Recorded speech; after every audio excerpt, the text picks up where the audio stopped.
नमस्ते, good evening. Hello, हाम्रो फुपा हुनुहुन्छ आचन छेत्री। के भन्नु चाहनुहुन्छ? त्यस्तो केही छैन। कथा कहानी धेरै हुन्छ, प्रतीक त सबैको हुनुहुन्छ। के भन्नुहुन्छ? के भन्नु? साँझकालमा पूजापाठ गर्नुपर्छ। पूजापाठ गर्नुपर्छ। पूजापाठमा लाग्नुपर्छ। लाइफ भन्ने यस्तो होइन भन्नुहोस्। बर्बाद छ जिन्दगी। बगान बन कहाँ जानु कमाउनु।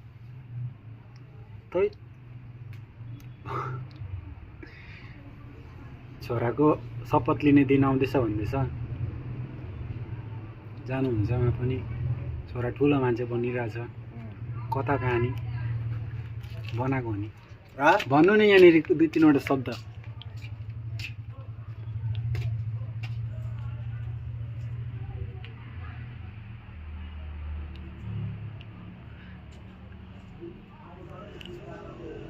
जय हिन्द, जय भारत।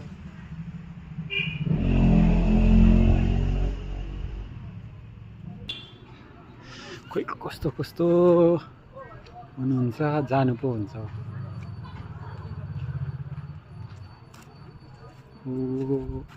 अँधेरो दिल्ला छुनु हुन्छ।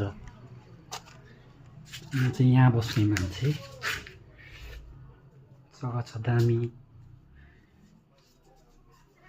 कस्तो दामी आनी बानी, रमाइलो कहानी।